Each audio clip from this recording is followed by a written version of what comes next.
Welcome to my stories. I'm Voices and Voses. On this channel, we'll explore the power of learning languages through stories. Learning a new language is not just about words, it's about understanding cultures and perspectives. Stories make this journey more engaging and memorable. If you're ready, let's jump in. Don't forget to subscribe to my channel and let's connect in the comments to make these stories even better. David took out his phone with shaking hands. The internet was still working. Everything looked normal. The Wi-Fi signal was there. Mobile data was on. He looked at the time. 9:42. He quickly opened the news app. Was there a nuclear attack? A natural disaster? Did aliens come? But there was no emergency news. He switched to a news channel. The broadcast was still on.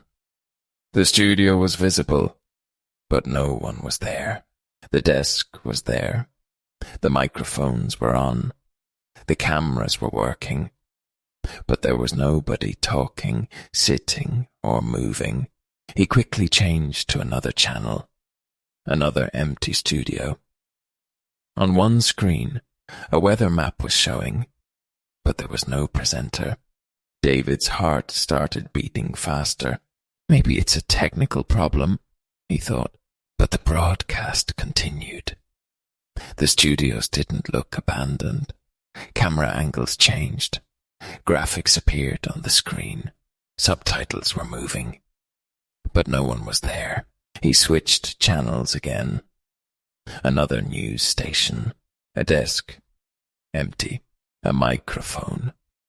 Empty. A chair. Empty. He squinted.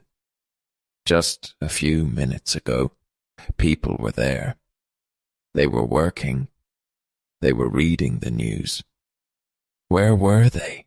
David turned off his phone with trembling fingers. The screen went black. He looked outside. The street was still empty. No movement. His chest tightened. His breath became short. David's breath was fast. This must be a nuclear attack. What else could it be? He thought. He looked at his hands.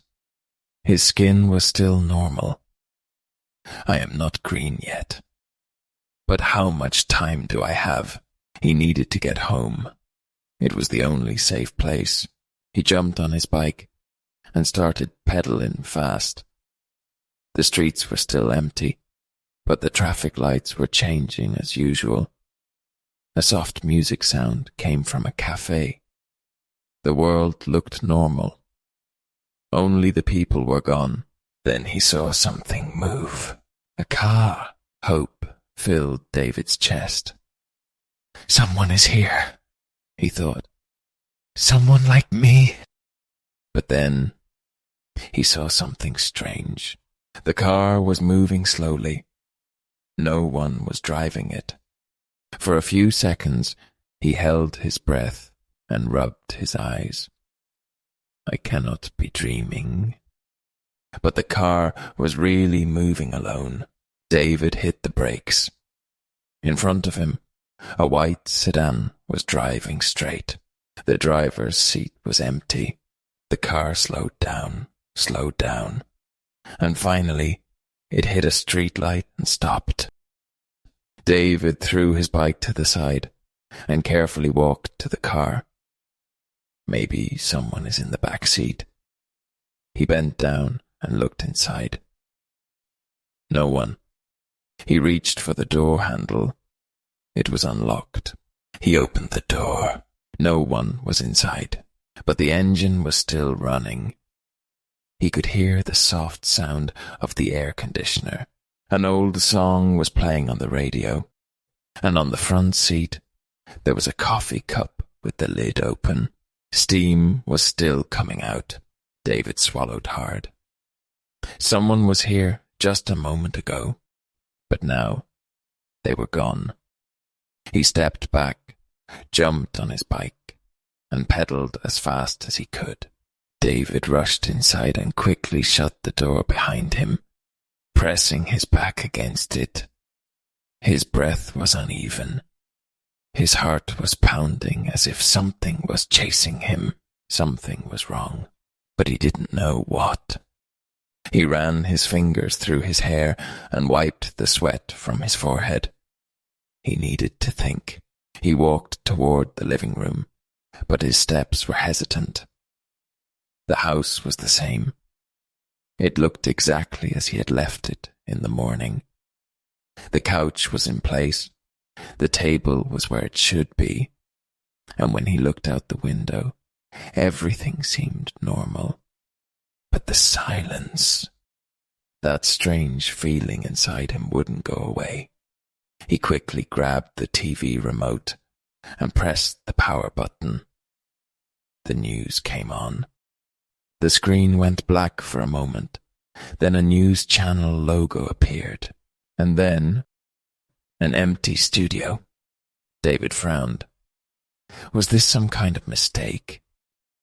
The desk, chairs, cameras, and lights were all there. But there was no presenter. No one was there. He switched to another channel. Another news channel appeared. It was the same. An empty studio. It was as if someone had erased all the people who were supposed to be there. A heavy feeling settled in his stomach. He reached into his pocket, pulled out his phone, and opened social media. The page loaded. His eyes quickly scanned the screen. Any new posts? Any new messages? Nothing. All the accounts and profiles were still there, but no one had posted anything. It was as if time had stopped for everyone at the same moment. How was this possible? He realized his hands were shaking. He quickly opened the browser and typed, "What happens if all humans disappear at once?" The search results loaded, but all he found were old science fiction stories, conspiracy theories, and strange scenarios. No real information. David's breathing quickened. He lifted his eyes from the screen and looked around. Something was very, very wrong. He walked to the mirror. He examined himself closely. His skin color looked normal. But what if something started changing? What if there had been a nuclear attack? The moment he thought about it, he stretched out his hands and looked at his palms. He moved his fingers. Everything seemed normal. But what if the change was happening inside? He took a step back, held his breath. He had to think logically. He turned back to his phone and typed a new search. How to survive a nuclear attack. David didn't want to watch the news anymore. The unknown scared him. He quickly turned away and focused on his phone. He had to find a logical explanation. As the words appeared on the screen, he whispered, "Come on, come on." He needed answers. How to survive a nuclear attack. First result. Go underground. Concrete and steel provide the best protection against radiation, David muttered to himself. But was there even an attack? Second result. If you feel burning on your skin, nausea, or sudden dizziness, find shelter immediately. He looked at his hands. They weren't turning green. But what if the change was slow? Third result. Devices may stop working. After a nuclear attack, electromagnetic waves are released. David quickly turned to the TV. But the TV was working. So was his phone. His confusion grew. If this wasn't a nuclear attack, then what was it? He typed another search. What happens if all humans disappear at once? The results were horrifying. Multiverse theory.